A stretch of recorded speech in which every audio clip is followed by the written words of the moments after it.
Hey, welcome. How we feeling, everybody? Happy Tuesday. We did it. We're at the end of the Gospel of John. Come on, we did it. They said it couldn't be done. Just kidding. No one said that. Who was here when we studied the book of Philippians all the way through? Who was here when we studied the book of Ezekiel all the way through? Was anybody here with me when I was at another church and we studied the book of Leviticus all the way through? Yeah, I see a bunch of you over there. Let's go. Were you guys there when we did, what else did we do over there? Joel, you did the book of Joel over there. What else did we do? Proverbs. Oh man, that took a long time. Hey, so glad you guys are with us today. I want to say what's up to everybody who's joining us online. We've reached the final belief in the Gospel of John. We've done all 99. There was a document on the way in, and I worked on this for you guys this week. And I will post it in the description box below for those that are watching online. But this is just a gift to you of just some of the best stuff, summaries, lists, things of this book that I thought you might want to keep or take or write in your Bible or take a picture of or whatever. And so we got a ton of stuff on there. We got the I am statements. We got every single, this took me forever. It was very enjoyable though. All 99 of the times that the Gospel of John uses believe, and then a bunch of other lists and different things, motifs light in the Gospel of John. So that's my gift to you. I hope it blesses you in the name of Jesus, and it was fun to look back through all that we've studied. And we've got one final week, week 21 of 21, here looking at the Gospel of John. Somebody say, we did it. All right, let's dive in. You ready? You feeling good? Okay, great. If you want to text anything in meme-wise, you can text it in to the number on the screen right now. If you have questions, you can jump on the YouTube chat.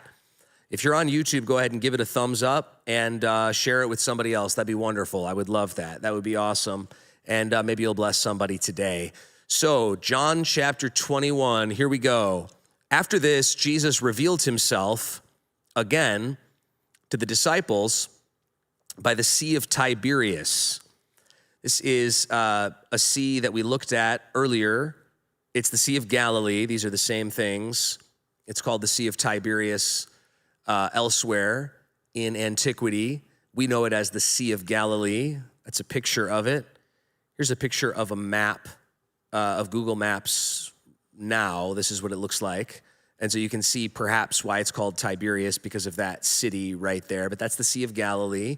It's not that big. You can see the shore from wherever you are at. You can see all of the shores pretty much from wherever you are at. And this is intriguing because this chapter is the run-in of who the disciples were and then what they did following these encounters with Christ. So what do you do after you've had your life changed for 3 years? The Sea of Galilee is a key place in the Gospels. This is not the birthplace of Christ or the place where Christ was raised. He was born in Bethlehem, raised in Nazareth, but he lived in Capernaum, which is on the shore of the Sea of Galilee. This is where he recruited Peter, Andrew, James, and John, and those characters are here and present at the culmination, finality of the Gospel of John. This is where Jesus walked on water. This is where Jesus calmed the storm.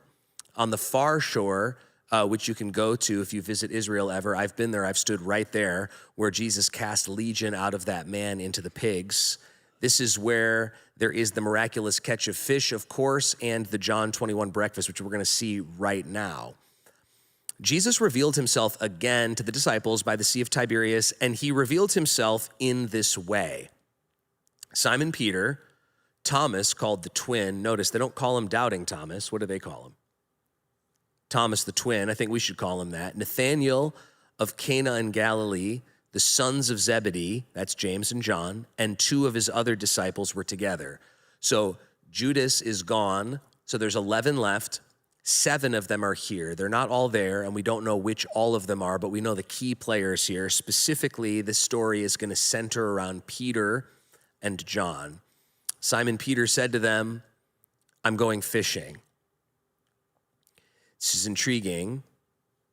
Some people, when they write about this story, write how horrific it is that Peter would go back to going fishing. I see it perhaps as a bit more understandable, what do you do when you're deeply upset or confused or frustrated? Maybe just go back to the thing that you know. Some people have taken it as Peter was going back to become employed at fishing, but that's not really the way the story reads, is it? It doesn't really come across like that. It doesn't come across like, I'm not going to spread the gospel anymore. I'm going to be a fisherman again. More of what it reads like is, what is going on? Let's do something that we know together with our friends. And I relate to that. Peter said, I'm going fishing. They said to him, we'll go with you. Isn't that totally like Peter? He just tells people what he's doing. They went out and they got into the boat, but that night they caught nothing. They never really do catch anything ever, do they? Not the best fishermen. Who knows if before the gospel they were just reeling in the tilapias nonstop, and then Jesus shows up and it's a disaster. But that night, they caught nothing.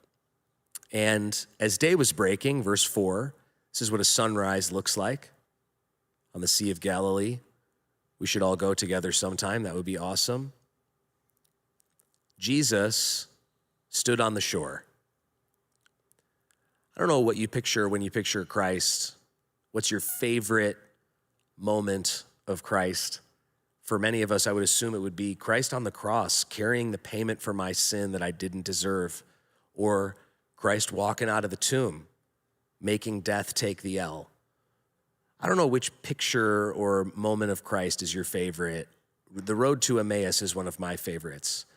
But when I think of Jesus, I often think of this specific story. This story to me is so courteous of Christ. And here he is at the break of day, the beautiful light cracking over the horizon, and Jesus Christ the Lord, the risen Savior, standing on the shore. But the disciples didn't know that it was him. It's never made exactly clear in the Bible why some people did or didn't know who Jesus was when he was risen from the dead. He was in his body. It's never really made clear. The disciples clearly know who he is when he shows up in the upper room. They clearly know who he is at the ascension. Mary Magdalene clearly does not know who he is at that one portion in the story, and they don't know who he is here. Perhaps he's just hiding himself, and that's it. Jesus said to them, "Children, do you have any fish?"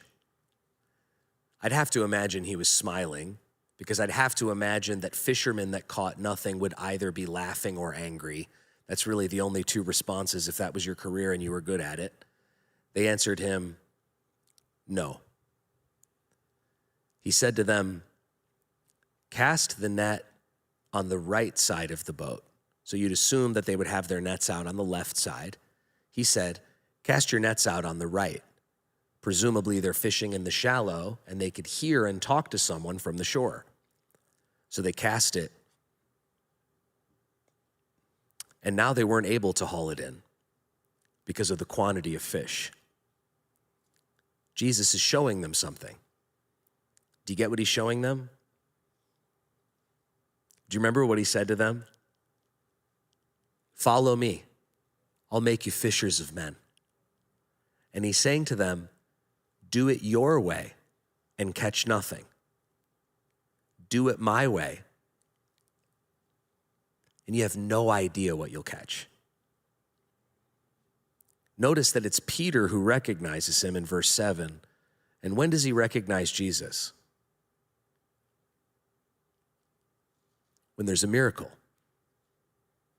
When something miraculous happens. Oh, sorry, no, it's not Peter. It's John who notices and says it to Peter. Forgive me.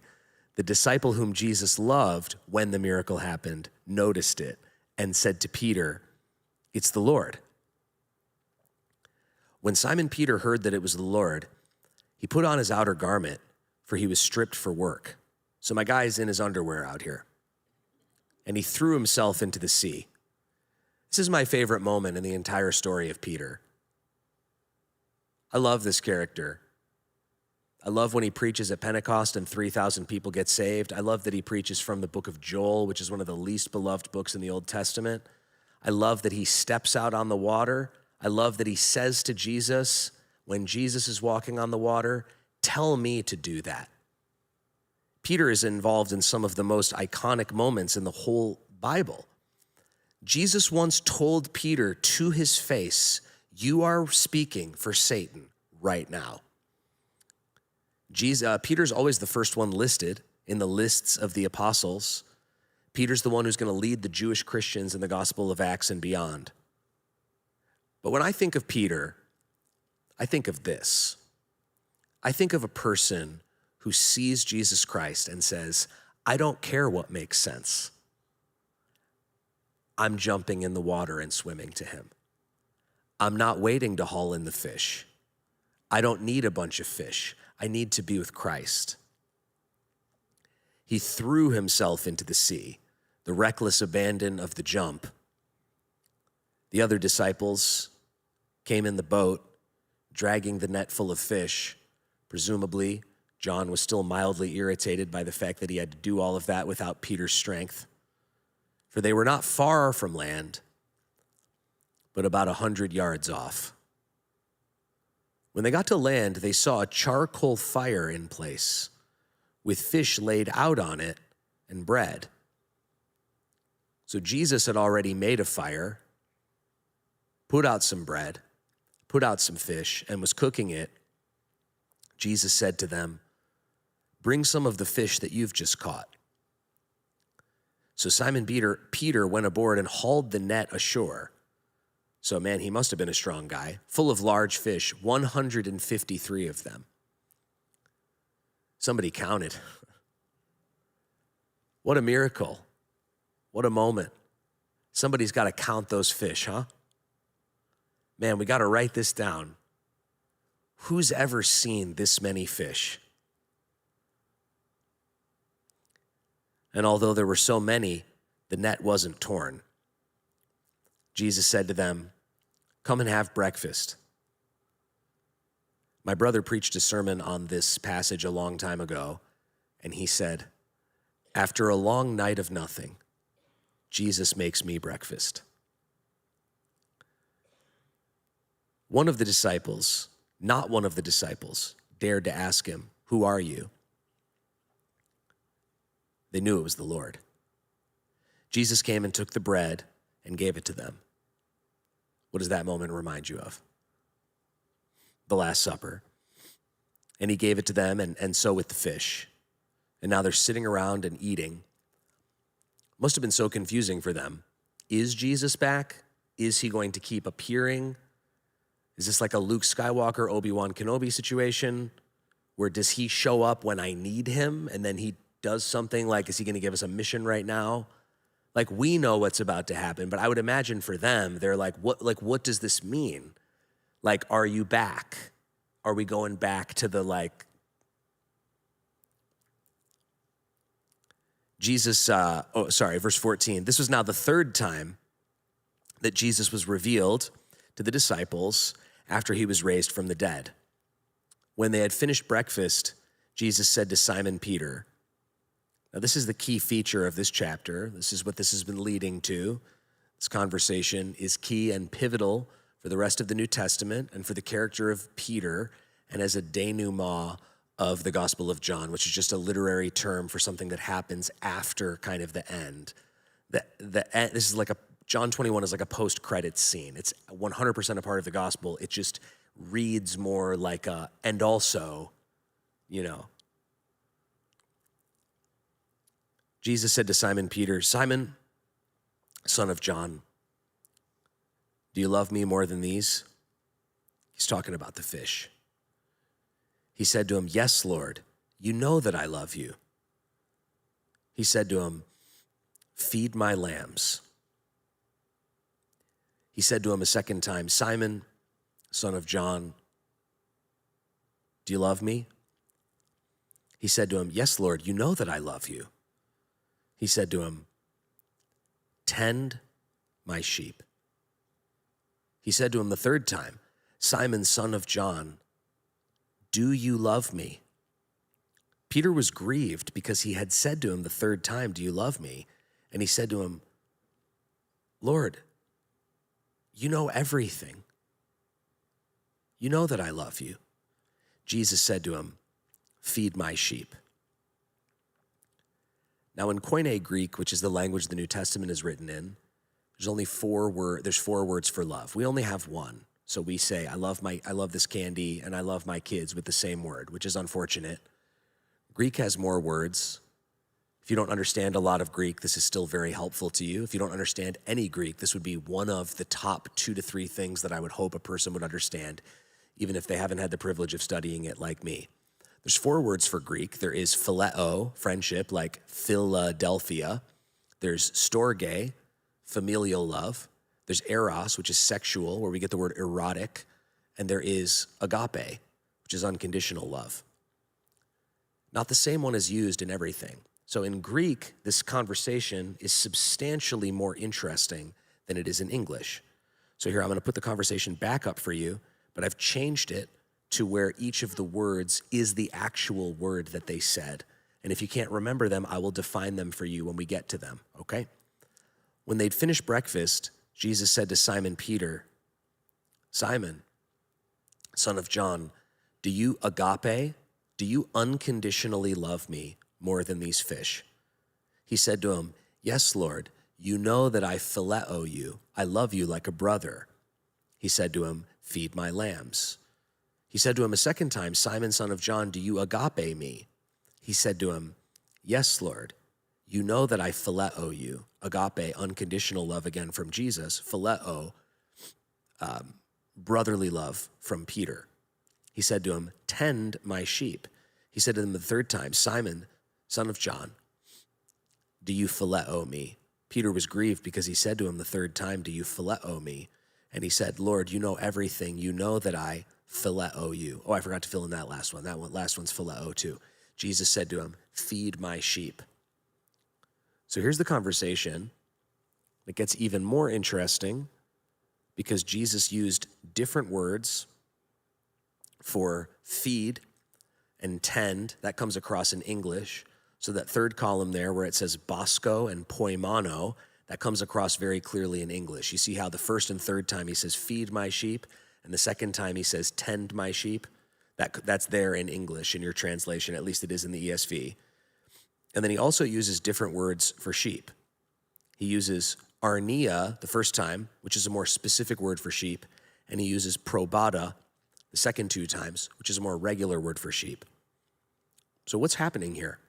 What's happening here is each time Jesus makes the question quite a bit easier. Each time Jesus is descending in what he's asking Peter. Peter, do you unconditionally love me more than your previous life? Then feed my sheep. Peter, do you unconditionally love me? Tend my flock. Tend my flock would be easier than feed my sheep. That's obvious. I'm not a shepherd, but if I told you to go feed a flock of sheep versus tend, you'd pick tend because you can just stand there. It's a lot easier. Then what happens in the third one is Jesus reduces again, but he raises back up with the request. So Jesus meets Peter at the level of love that Peter is ready to express at that point. But he raises back up the request that he makes of Peter. Peter, do you love me like a brother? Yes, Lord. I love you like a brother. Then feed my sheep. And that's exactly what Peter does. Peter is the one who oversees the flock of the Jewish Christians in the book of Acts. Jesus willing to meet Peter at the level of love that he's willing to express. And many people have pointed out, he asks Peter 3 times. How many times did Peter deny Christ? 3. And if you don't know the story well, you might be thinking, well, there's a lot of things that happen 3 times. Well, yes, but Jesus told Peter, you are going to deny me 3 times. That's one of the last times they spoke before this moment. So you know, if a friend said to you, you're going to say that you never met me 3 times. And then that happened, and then you saw them. That would be the first thing you're thinking about, huh? You'd be feeling pretty bad. And Jesus said to him 3 times. Truly, truly, verse 18, I say to you, Jesus still talking to Peter, when you were young, you used to dress yourself and walk wherever you wanted, but when you're old, you'll stretch out your hands, and another will dress you and carry you where you do not want to go. This idea of stretching out your hands here is a picture of crucifixion, literally. Jesus had his hands stretched out on the cross. It's also what Moses does in Exodus chapter 17. It's a somewhat rare motif, but Jesus here is saying and expressing something very specific. And verse 19 even shows it. This he said to show by what kind of death he was to glorify God. According to tradition, Peter was crucified just like Jesus much later. And according to tradition, Peter refused to be crucified right side up. And so they crucified Peter upside down. And after saying this, he said to him, follow me. Kind of can sound maybe a pinch condescending after somebody lived with you, served with you for 3 years. Jesus goes back to the very original request. But I view it as incredibly merciful and gracious. This is Peter's lowest of the low. Denying Christ 3 times, and Jesus says again, the initial thing, follow me. Verse 20. Peter turned and saw the disciple whom Jesus loved following them. So they must have been walking at this point when they were talking. And John, like the young guy, is following them. The one who also had leaned back against him during the supper and had said, Lord, who is it that it's going to betray you? He wants to make sure you know who he is here at the end. He's like, it was me. When Peter saw him, he said to Jesus, what about this man?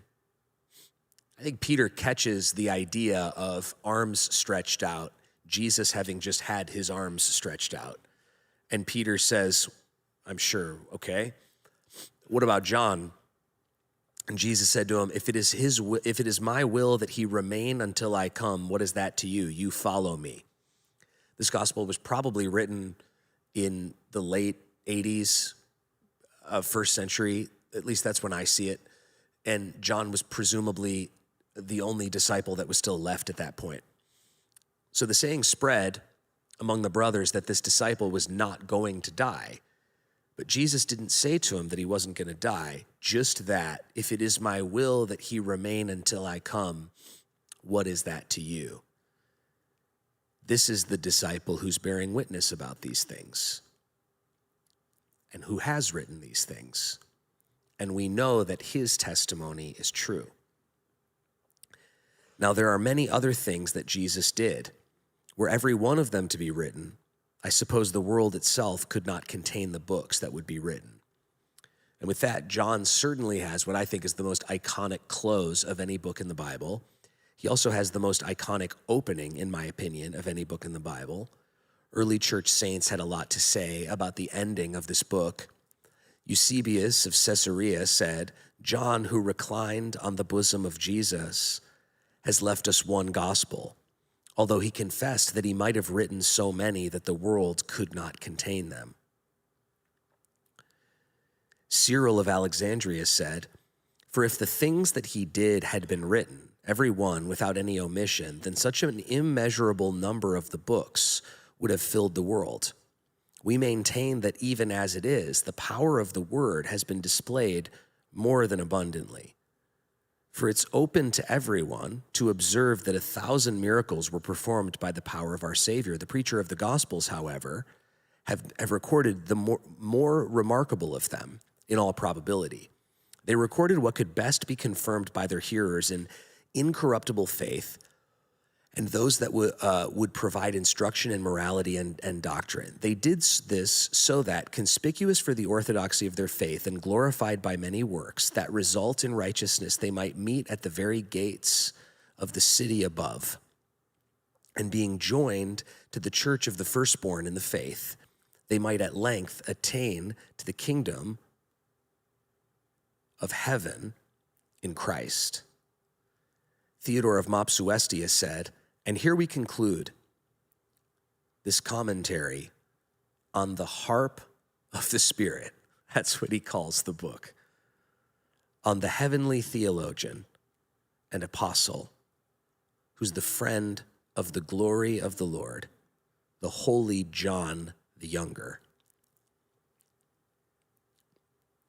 Now let's review a little bit, and then let's take any questions that we have. It's a shorter chapter.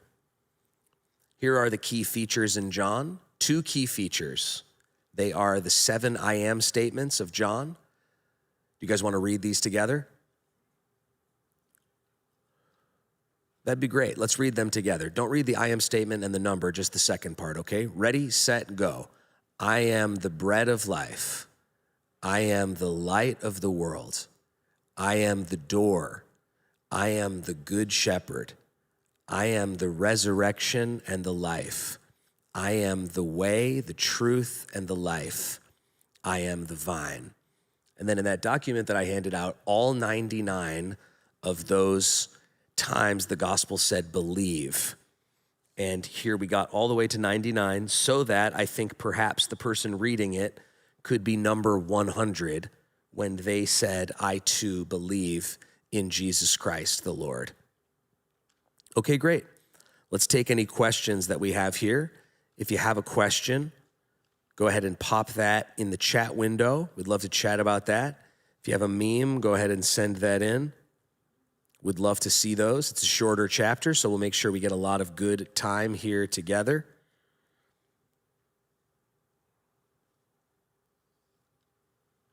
All right, we've already got like 1,000 memes. Okay. All right, This Life 360, woot woot. First one here in the chat. I got my Skittles and my Coca-Cola. You love to see it. We have so many inside jokes now, don't we? We're so cool. At church, we should go around just sharing our inside jokes to make everyone else feel insecure. That would be so great. All right, Blood in Eden said, I've got beef jerky and San Pellegrino for communion. Good Lord, that is offensive. Very little offends me. You've gotten there, buddy.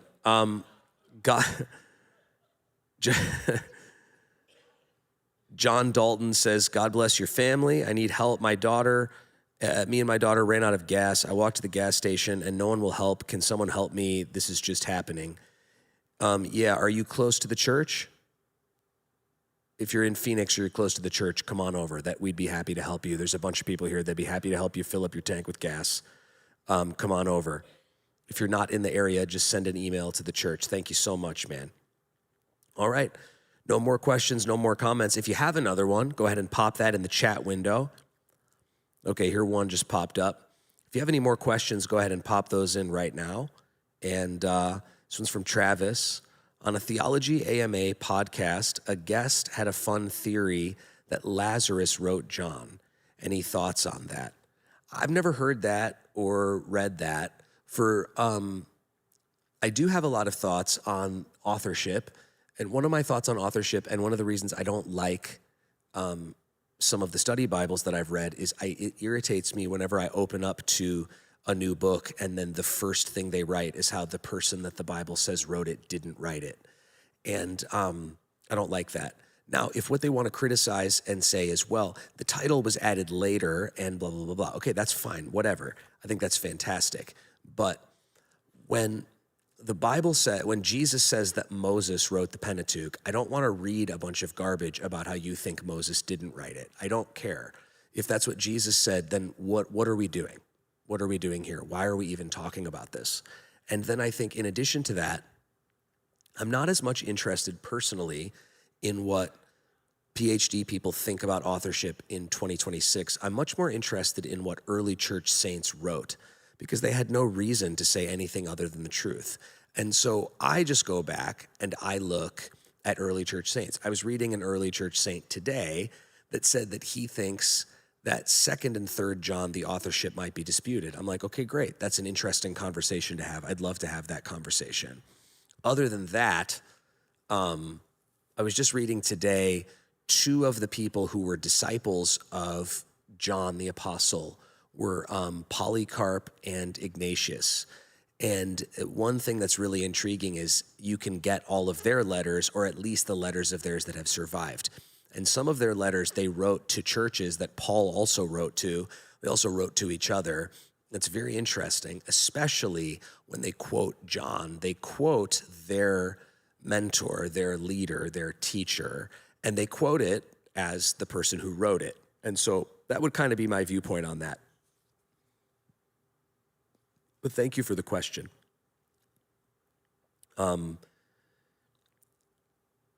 Fit for Eternity asks, is the document you handed out available for us also?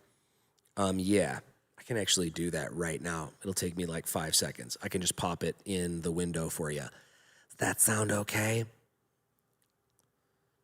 To get your precious document? Okay.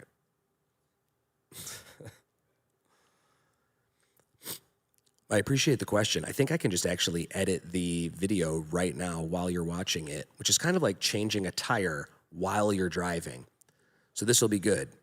So if the video goes out while I'm doing this, I'm not going to blame you, but it's both of our fault, okay? How does that sound? Okay, I just popped it in the description, so if you refresh the page, that should now be the top thing on the description, and it is. So enjoy that. There's the document for you. Danica, is there any way for the people online? Oh, same question. Yeah, it's right there. Thank you so much for the question. Fox, unrelated question. On Theology AMA, you talked about dispensational and covenant theology. Can you give a brief summary of each? How does that relate to modern day issues with Israel? You know, I think I'll pass.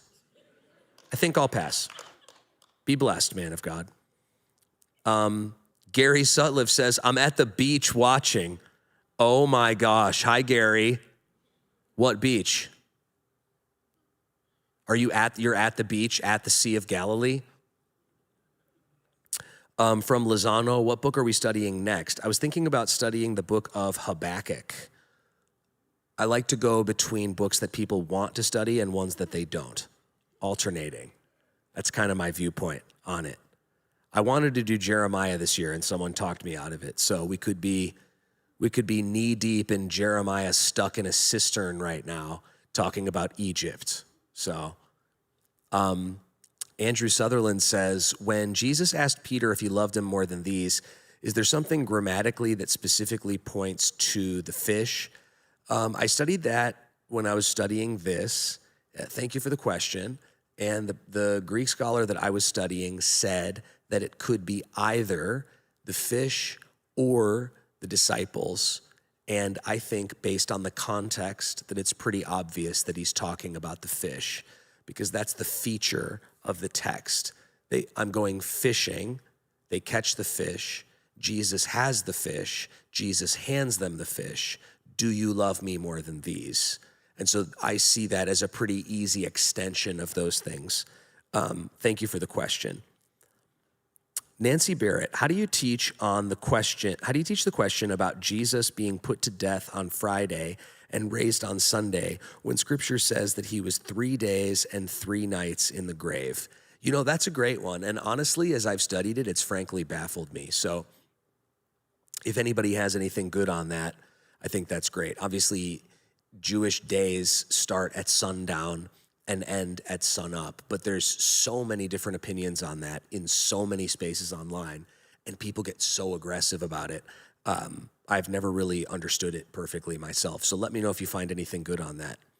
Reagan says, as a recent born again trying to learn the Bible, I'd love to know your process of reading, learning, and discovering as you continue to study. Help me understand a little bit more of what you mean by your question. Do you mean what? Your process of reading? Do you mean just like how I read the Bible? Is that what you mean? Maybe just toss that back in the chat window. We could talk about that. Thank you so much for the question. RP says, if Peter ministered to the Jews and Paul ministered to the Gentiles, do you think that Peter was the first pope? I do not. I do not. Because there's nothing in his lifetime that says that. So, I mean, obviously that's what people say, but I don't see it that way at all. I think that's a later addition to make something work. And when Jesus said, you are Peter, and on this rock I will build my church, he is making a pun about Peter's name, because Peter's name sounds like Petra, the word for rock in Greek, but Peter wasn't the first pope. But I am really glad that the new pope is from Chicago, because now, for the first time, we know for a fact that the pope has had a real Italian beef sandwich. And that's important to me as a Christian, because up until then, Pope John Paul II, all of them, how are you supposed to know that they've truly had a real Chicago dog? You'd never know. You could go to your grave as a Catholic never knowing if Pope John Paul II had ever had a correct Chicago-style hot dog. Now you don't have to wonder.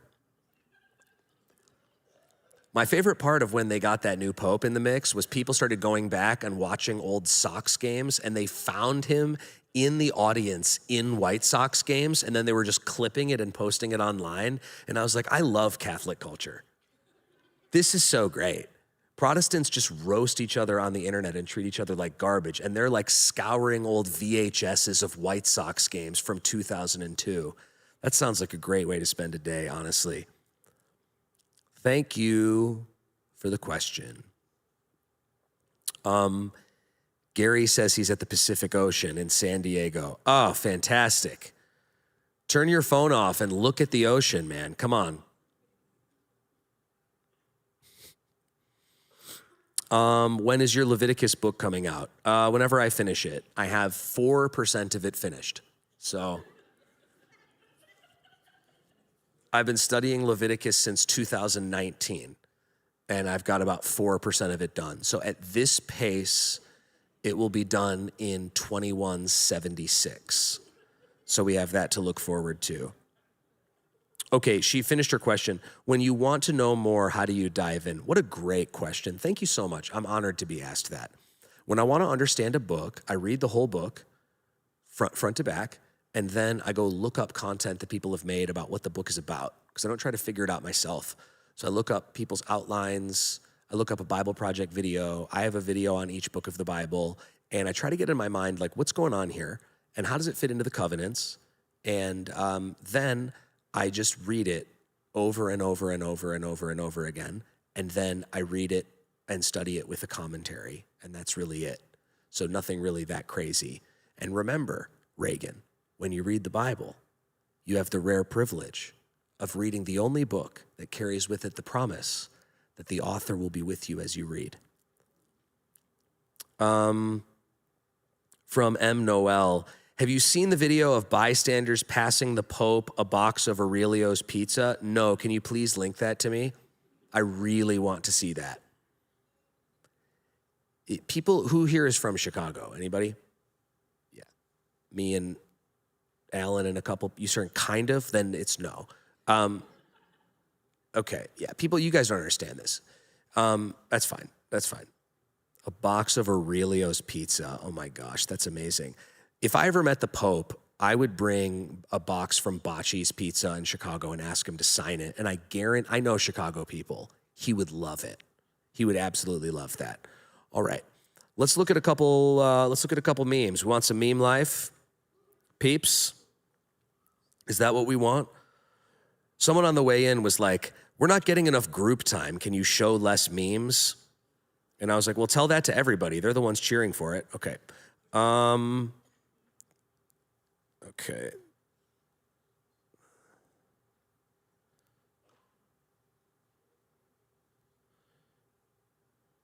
Okay, this one's good. We got Simon Peter. Oh, wait. Is it going right in front of it? There we go. We got Simon Peter and the boys. I'ma go fishing, spreading the news of Jesus' resurrection. That's good. We've got just a straight dub. This is just a happy meme. We got Jesus defeating the grave. with the dub flag. Oh my gosh, we got a Chicago Bears resurrection meme. You know I'm showing this. We've got a tomb rush out of the way, boys. Yeah, is that oh, that's Walter Payton. Let's go. Come on. Okay. Oh, nice. We got a good Office meme.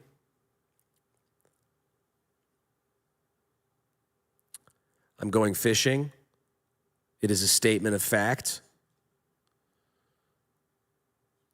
Tough crowd tonight, meme makers.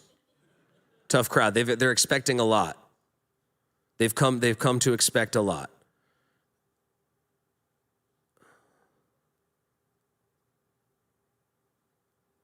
Okay, this is good because this is like a Phoenix bit. In this one, we've got Peter, the Rafi of tilapia. That's a good joke. That's a very good joke. Oh my gosh. What a good joke. Okay, we've got the rooster patiently waiting for Peter to deny Jesus for the third time.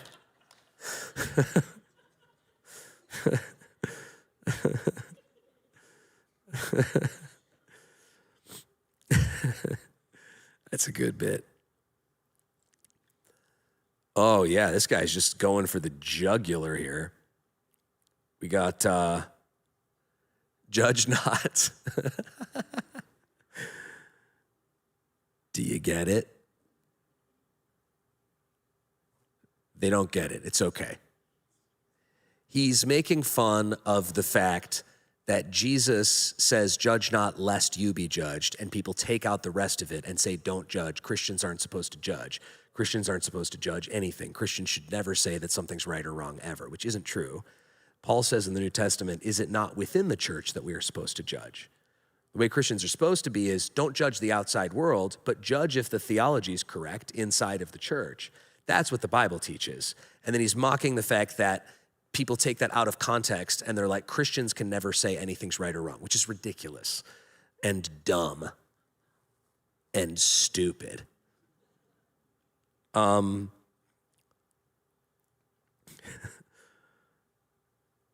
Okay. We're just striking out tonight. I think the memes are great. So it's a tough crowd, but they're not mic'd up. Just listen to me laugh. It's all good. Okay. Am I out of touch? No, it's the Catholics, Orthodox, Lutherans, Presbyterians, Reformed, Anglicans, and Methodists who are wrong. That's good. What else we got here? Chuck Norris joke? Oh, too soon, man. Come on. Ugh, not even going to show it. Come on.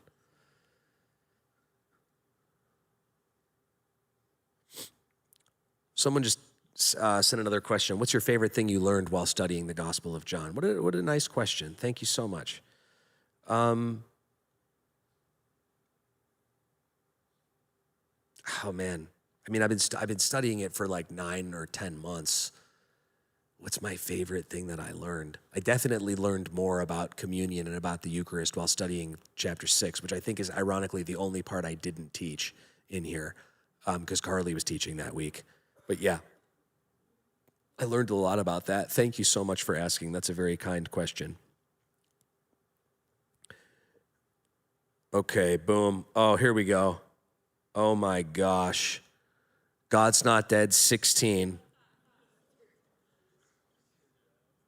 Good Lord. It says, good day, champions. It's got me. It's got Rudy. Rudy's holding a koala bear. I'm holding a knife. Brought to you by Little Caesars. It's got Kirk Cameron. Let's go. Okay, let me see if I can zoom in on that. It's got my buddy Kirk. Musical score by Radiohead featuring emblems. Oh my gosh. They thought of everything. Oh, there's a tagline. He is risen down under. Good Lord, that is funny. Well done. Well done. They thought of everything. Someone said they sent in the video of Pope Leo. Okay, we need to watch this. This is important.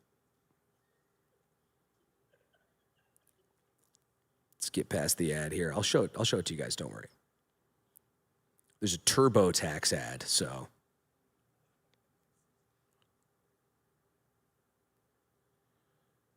There's audio on it, but boom.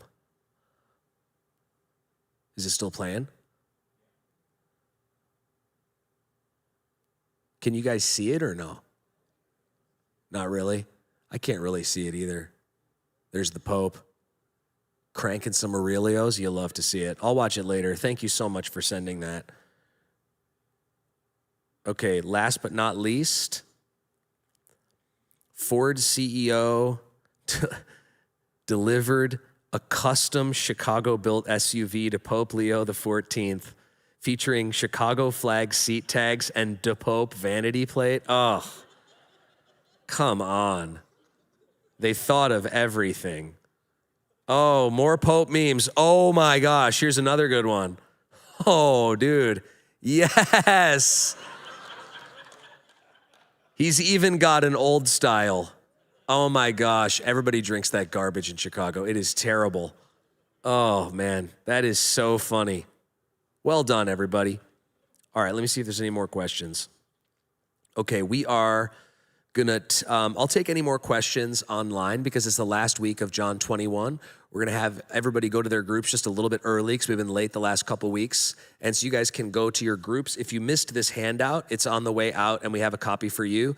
And I love you all and we'll see you guys here soon.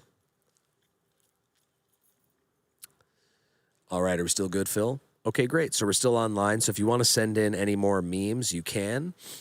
You can go ahead. And I absolutely love that old style meme. That is so funny. And the Google Voice said that the guy that sent that in was spam. No, confirm not spam. Okay, thank you, Kevin, for the compliment. I appreciate it, bro. Much love. Thank you, Kevin. And thank you for sending in that Pope video, Em. I appreciate that. Thank you. Since we're talking about Bible reading from Angela, is it okay, or maybe beneficial is the better word, to just read through it and not deep study every verse every time you read? Absolutely. I think people sometimes in the epistles, they study the verses forever and they don't take the time to actually think through some of the ramifications of what the full book is doing. And I think that that's a mistake. And so good for you for saying that. I think that's great. I think both things are really good. Chicago here, you love to see it. You love to see it. Okay. I've had people tell me it's not enough to just read it. You should be studying it well, you could do both. You can do both. Don't worry about that. Did you already post your AMA interview with Elijah Lamb? Did I miss it? We posted it, but it's not live yet. So it should be live here, I think this Friday. I usually, when I have a bunch that I film, I just post them each Friday until they're all up. So let me check for you. Yeah, that one's up. It's already on the page. You can see it on the page. So that one will be up on March 27th, episode 49. Thank you so much for that question. Okay, let's see if we get any more memes. Someone sent me a picture of them holding an old style at a baseball game. All right, well, looks like we got to the end of everything. So thank you guys so much for watching. I know it's a shorter video, but it's a shorter chapter. And much love, and we'll see you guys here next time.